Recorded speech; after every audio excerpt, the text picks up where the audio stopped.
Hungary में world athletics championship चल रही है। हिंदुस्तान के लिए बड़े गर्व की बात है कि हिंदुस्तान के भाला फेंकने वाले नीरज चोपड़ा ने 88.7 मीटर तक भाला फेंका और गोल्ड मेडल जीत लिया। हिंदुस्तान के लिए यह एक रिकॉर्ड है, आज तक का रिकॉर्ड है। आज तक का नीरज चोपड़ा ने हिंदुस्तान का नाम रोशन कर दिया। दूसरी बात, इस रिकॉर्ड के लिए जितनी तारीफ़ नीरज चोपड़ा की हो रही है, उससे थोड़ी सी ज़्यादा तारीफ़ इस बात के लिए भी हो रही है कि मैदान में जब नीरज चोपड़ा के तुरंत बाद जिस पाकिस्तानी भाला फेंकने वाले अरशद नदीम को सिल्वर मेडल पर रह जाना पड़ा, नीरज चोपड़ा की वजह से नीरज चोपड़ा को गोल्ड मेडल मिला, पाकिस्तान के अरशद नदीम को सिल्वर मेडल, रह जाना पड़ा वहाँ पर। उसके पहले दोनों ने भाला फेंकने के पहले एक दूसरे को शुभकामनाएं दी हाथ मिलाकर। जीतने के बाद दोनों 1 और 2 नंबर पर आए, फिर दोनों गले मिले, फिर दोनों ने एक दूसरे को बधाई दी। दुनिया के कैमरे देख रहे थे।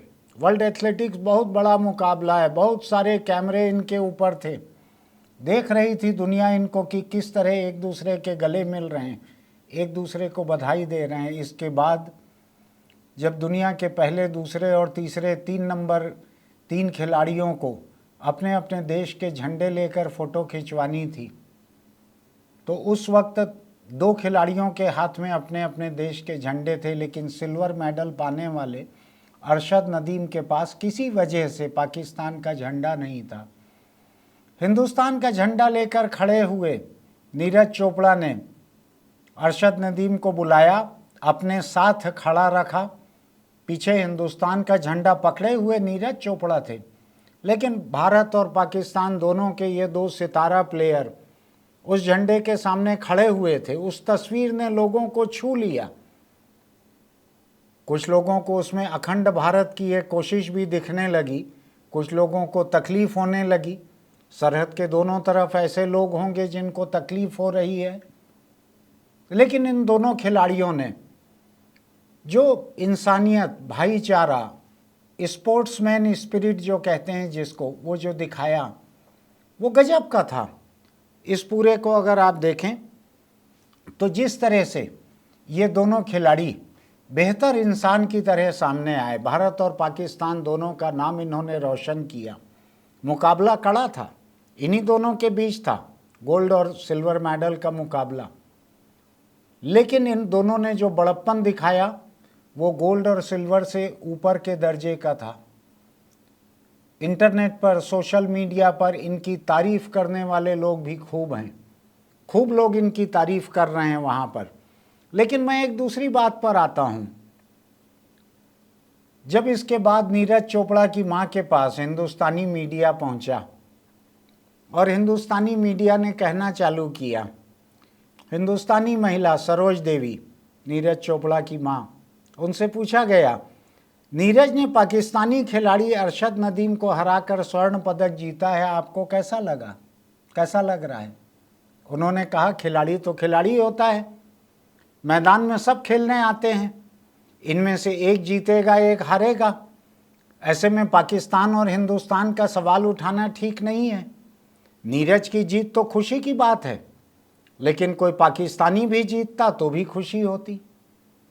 उन्होंने अलग अलग कैमरों के सामने, अलग अलग रिपोर्टर्स के अलग अलग सवालों के जवाब में कमोबेश इसी बात को दोहराया है। ये छोटी बात नहीं है।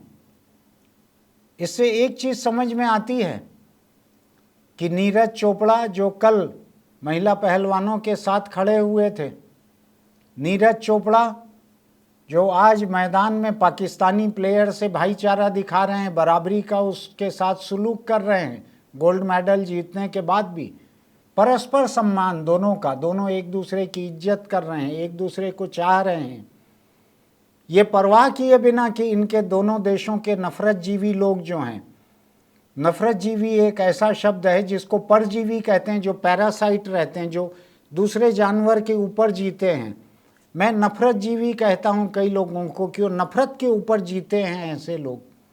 सरहद के दोनों तरफ के नफरत जीवी बड़े निराश होंगे कि एक दूसरे से नफरत करना चाहिए और ये दोनों एक दूसरे से भाईचारा दिखा रहे हैं, ये खिलाड़ी भावना दिखा रहे हैं। एक झंडे के सामने दोनों के दोनों दिख रहे हैं एक साथ। ऐसा कैसे हो गया? और तो और नीरज चोपड़ा की माँ, नीरज चोपड़ा की माँ इस तरह से कह रही है कि वो भी बेटे सरीखा है, वो जीत जाता उसमें भी खुशी होती। गजब की बात है ये। मैं देखता हूँ, उन्होंने कहा मैदान में सारे खेलने वाले हैं, सारे खिलाड़ी हैं, बड़ी खुशी की बात है। पाकिस्तान वाला जीतता तो भी खुशी होती, नीरज जीता इसकी भी बड़ी खुशी है। आप एक बात जान लीजिए, जो बात मेरे दिल को छू गई है, ये कोई बहुत सनसनीखेज खबर नहीं है, लेकिन ये एक महानता की खबर है, एक बड़प्पन की खबर है, एक इंसानियत की खबर है। मैं आपके बीच सांप्रदायिकता की, धर्मांधता की, बलात्कार और हत्या की खबरें लेकर कई बार आता हूँ।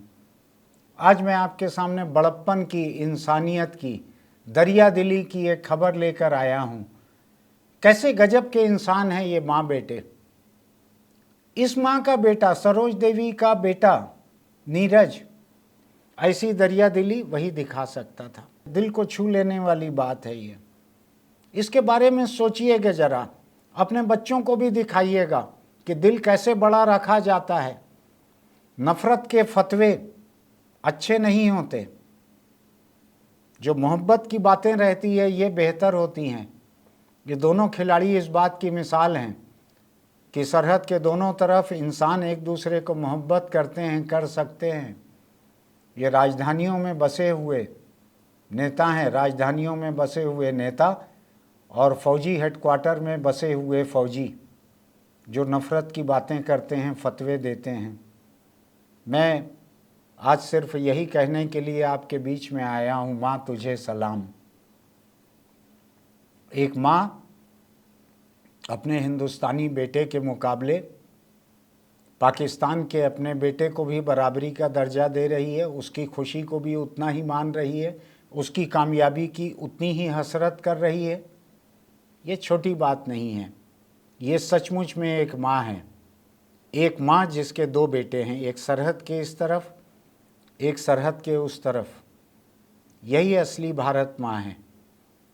जिस भारत माँ की कल्पना करने पर मन में सम्मान पैदा होता है, वो यही भारत माँ है, जिसका दिल इतना बड़ा है, जिसके लिए सरहद के दोनों तरफ के बेटे बराबर हैं। सोच के देखिएगा इसको, अपने बच्चों को भी दिखाइए इस बात को, अपने बच्चों को दिखाइए कि दिल कितना बड़ा रखना चाहिए। खिलाड़ी भावना शब्द ऐसे ही नहीं बना है। और नीरज चोपड़ा की माँ तो खिलाड़ी भी नहीं है। नीरज चोपड़ा की माँ वो भारत माता है जिसको मेरा सलाम, जिसके बारे में कहा जा सकता है कि माँ तुझे सलाम। ये ऐसी भारत माता है जिसके लिए सरहद के दोनों तरफ के बच्चों के लिए बराबरी की मोहब्बत है। सोच के देखिएगा, कभी आपका भी दिल भर आएगा जैसा मेरा दिल भरा हुआ है अभी। फिर मिलेंगे। आज मैं और कोई नसीहत देना नहीं चाहता, फिर मिलेंगे। YouTube के हमारे खास कार्यक्रम रूबरू के जरिए हम लगातार छत्तीसगढ़ के सांसदों, विधायकों से सवाल पूछ रहे हैं, उनके चुनावी क्षेत्र का जायजा ले रहे हैं। अगर आप भी चाहते हैं कि आपके क्षेत्र के सांसद, विधायक या उनसे जुड़ी पार्टी तक आप अपने सवाल पहुंचाएं, तो इसके लिए हमने एक खास नंबर की व्यवस्था की है। आप अपने सवाल हमें 6269626929 पर भेज सकते हैं। आप चाहें तो अपने सवाल हमें टाइप करके भेज सकते हैं, वॉइस मैसेज के ज़रिए भेज सकते हैं, या अपना वीडियो बनाकर भी आप अपने सवाल हम तक पहुंचा सकते हैं।